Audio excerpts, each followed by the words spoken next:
कारकुन नजरियाती है, नजरियाती है। कीमे के नान खाने के लिए जलसों पे नहीं जाते, मेरे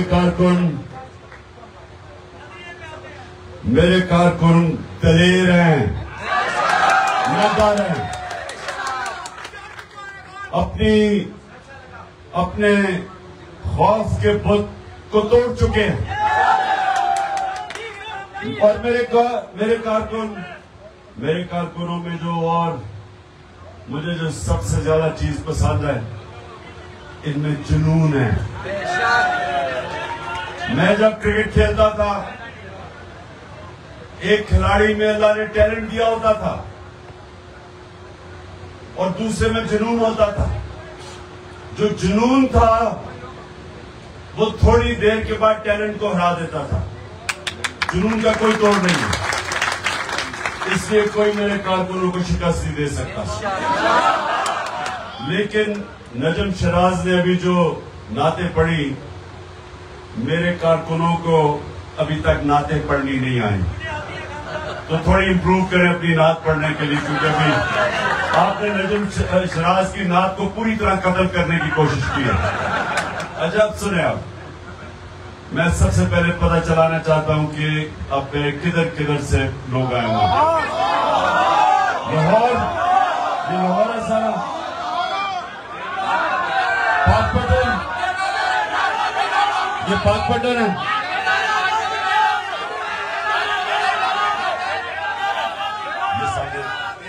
अच्छा, एक मिनट, पाकपटन तो आप तो बाबा फरीद गंज शुक्र की जमीन से हो, तो आप तो खास अल्लाह का करम है आप पे। डेरा गाजी खान, अच्छा डेरा, हाँ वो मैं पुराने अपने कारकुन को देख रहा हूँ डेरा गाजी खान से। आगे सारा डेरा गाजी खान, ये सबाब मियां वाली के बाद जो मैं पहला इलेक्शन लड़ा था, स्वाद के लोगों ने मुझे सबसे ज्यादा वोट दी। उसके बाद सियालकोट, माशाल्लाह सियालकोट, उसके पीछे बाजोड़, अच्छा बाजोड़, शाबाश,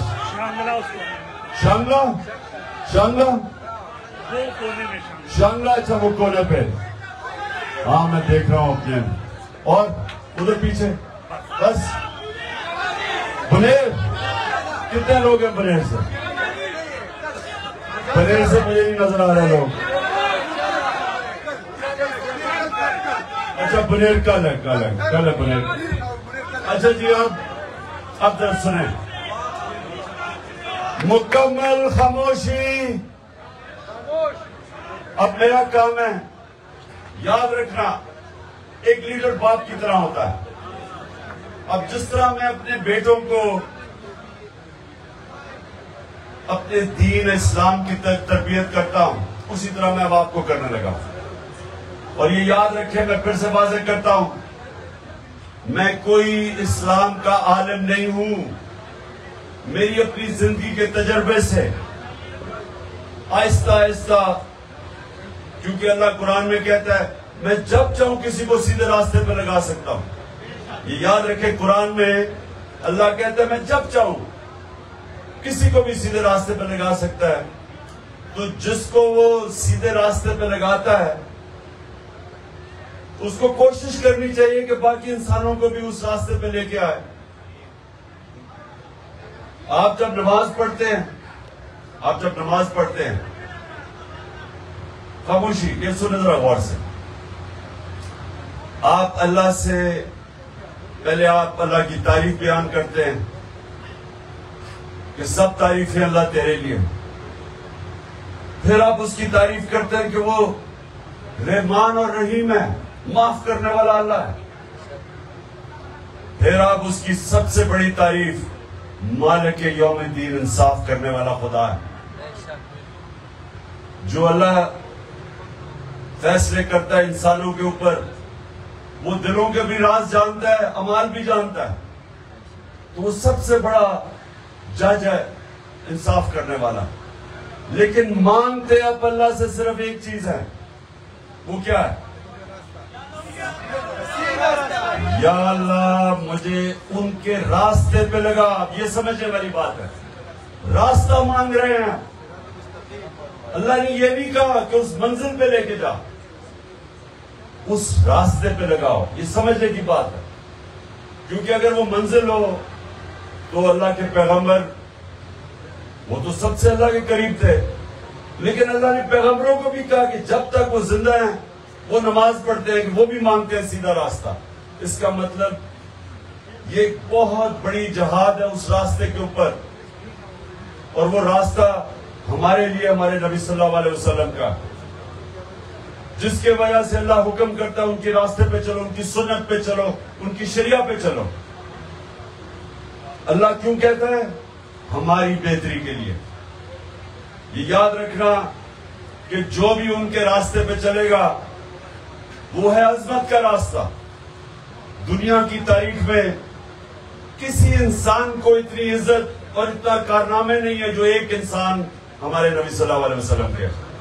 किसी इंसान, चाहे वो मुसलमान हो या ना हो, कोई दुनिया के अंदर इंसान नहीं आया जिसकी वो अचीवमेंट्स हैं जो हमारे नबी सल्लल्लाहु अलैहि वसल्लम की। और मैं आपको बार बार ये बताता हूं क्योंकि आपको ये, मैं कभी ये नहीं अपनी जिंदगी में कहीं नहीं सुना था। बड़े हर बार बचपन से जुम्मे की नमाज पढ़ते थे, मुझे कभी किसी आलिम ने ये नहीं बताया जो मैं आपको बताने लगा हूं कि मेरे नबी ने हिजरत की 622, ये तारीख अपने ज़हन में याद है। 622 को उन्होंने हिजरत की मदीना में। 625 को पहली जंग बदर होती है, 313 मुसलमान। मेरे नबी दुनिया से पर्दा करते हैं 632, 10 साल के बाद, हिजरत के बाद। तो जंग बदर की 625 के बाद 313 लड़ने वाले दो उस वक्त दुनिया की अजीम सुपर पावर्स थी, रोमन एम्पायर और पर्शियन एम्पायर। एक एक उनकी जिसको सदर्न लीजन कहते हैं, जो उनकी सुपर पावर थी ना, एक एक जो उनकी फौज थी, 1 लाख फौज थी उनकी जदीद हथियारों के साथ रोमन एम्पायर की। तो 625 और 636 ये दिन याद रखें, ये तारीख। 11 सालों में रोमन एम्पायर घुटने टेकता है खालिद बिन वलीद की फौज के सामने यारमुक में, 11 सालों के बाद। और 12 साल यानी अगले साल जो दूसरी सुपर पावर है वो उनके सामने घुटने टेक देती। अब क्यों अल्लाह हमें कहता है नबी सल्लल्लाहु अलैहि वसल्लम के रास्ते पे चलो? समझने की कोशिश करो कि उन्होंने क्या किया था कि वो अरब जिनकी कोई हैसियत ही नहीं थी, अरबों की तो कोई हैसियत नहीं थी। एक तरफ सुपर पावर, एक तरफ दूसरी, मशरिक में एक, मगरिब में दूसरी, ये तो बीच में रेगिस्तान में अरब थे। तो सोचने की बात है कि वो क्या तब्दीली लेके आए थे मेरे नबी लोगों के सल्लल्लाहु अलैहि वसल्लम, लोगों के ज़हनों में, कि वो उठ के दुनिया की इमामत करनी शुरू कर दी। उन्होंने दुनिया की कई 100 साल तक उन्होंने इमामत की। वो क्या चेंज आया था ये आप सबको समझना है।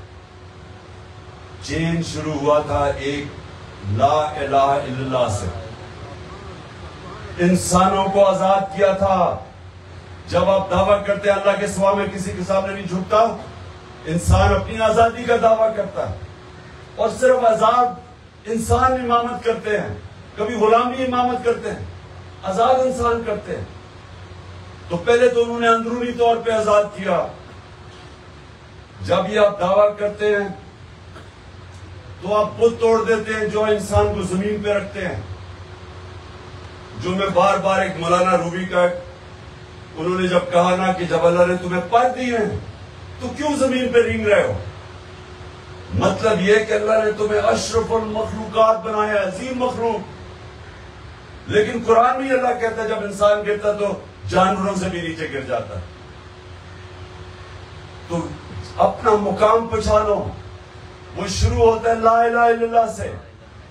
उसने उन अरबों को पहले आजाद किया अंदरूनी तौर पे, बुत तोड़े। एक तो मक्का में बुत तोड़े, मेरे नबी सल्लल्लाहु अलैहि वसल्लम ने मक्का के वो जो बुत थे वो तोड़े काबा के अंदर, लेकिन अंदरूनी तौर पे आजाद किया वो बुत जो सबसे खौफनाक बुत है, खौफ का बुत।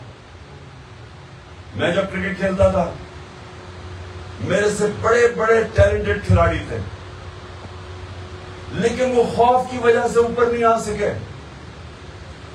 बैट्समैन गेंद लगने से डरते थे, कि तेज बॉलर से बैट्समैन डरता था, ऊपर नहीं आ सका, खौफ को नहीं काबू पा सका, बड़ा खिलाड़ी नहीं बना। एक और था जो हारने से डरता था। ये याद रखें, मेरी जिंदगी गुजरी है मुकाबले में, जो हारने से डरता है उसको जीतना नहीं आता।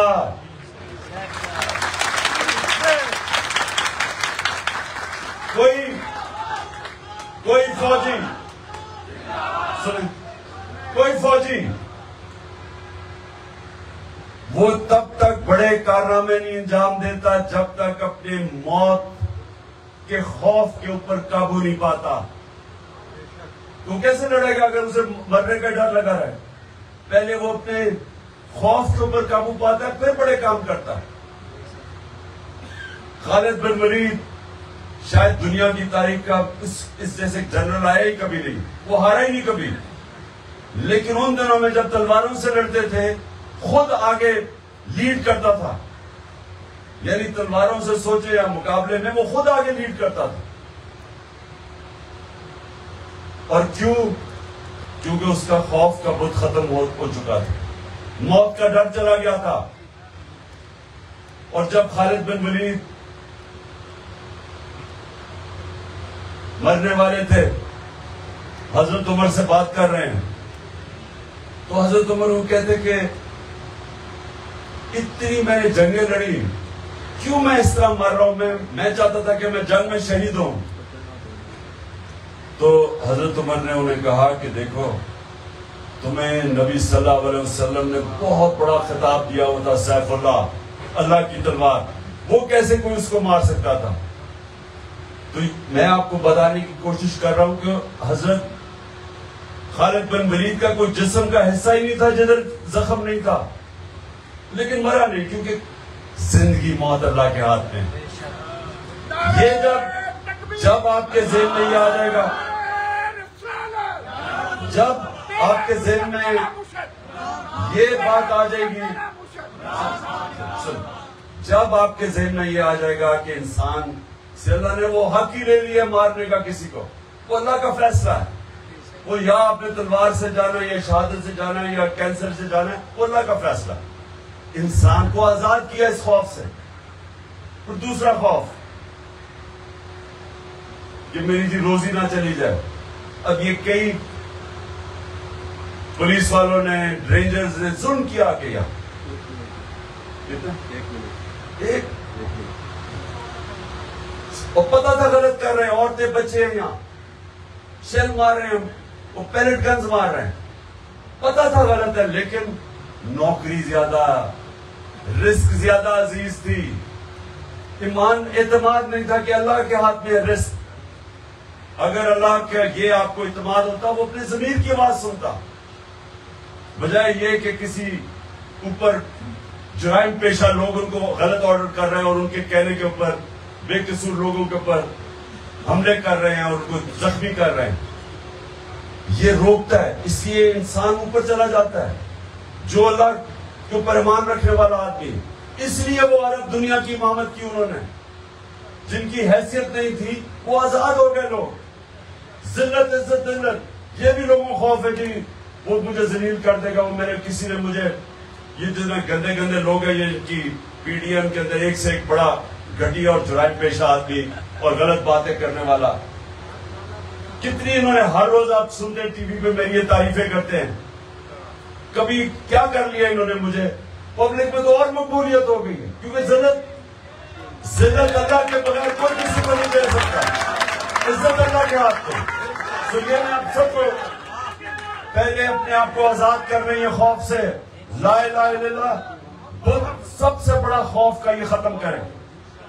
दूसरा, पैसे का बुत, ये पैसे की लालच की वजह से लोग अपने जमीर बेचते हैं। और तीसरा, मैं का बुत, ये जो मैं, ये भी बहुत बड़ा बुत है। फैसले इंसान ठीक नहीं करता, तो जो नमाज में आप मांगते हैं ना अल्लाह वो रास्ते पे लगा, वो सारा वक्त आपको हर रोज क्यों 5 वक्त पढ़ते हैं? क्योंकि सारा वक्त इंसान को फैसले करने पड़ते हैं। और एक फैसला, अब मैं आपको बताऊं, मैं जब क्रिकेट खेलता था तो मुझे एक दफा पहला मैं कप्तान बना, किसी ने कहा जी हिंदुस्तान से बड़ा पैसा, उसने कहा कि जी आप एक टॉस का जुआ खेलते थे ना, तो एक टॉस का रिजल्ट बता दें, हम तुम्हें इतने पैसे दे देंगे। उन दिनों में बड़ा पैसा था, मैं आज से 40 साल पहले 10 लाख रुपया दे देंगे या 20 लाख रुपया। फिर मुझे साउथ अफ्रीका उन्होंने कहा कि आप उधर इमरान खान को उधर तुम आओगे, क्योंकि वहां नस्ल परस्त रजीम थी, बैन था, उन्होंने मुझे बड़े पैसे किए। तो सारा वक्त इस तरह के जमीर की आपके सौदा करने के लिए सारा वक्त इस तरह की आपको रास्ते, ये आसान रास्ता होता है कि मैं वो रास्ते पे चलूं, जल्दी से पैसा आ जाएगा। हर पुलिस वाले को रिश्वत देने का पैसा आ रहा होता है कि रिश्वत दूंगा तो पैसे बन जाए।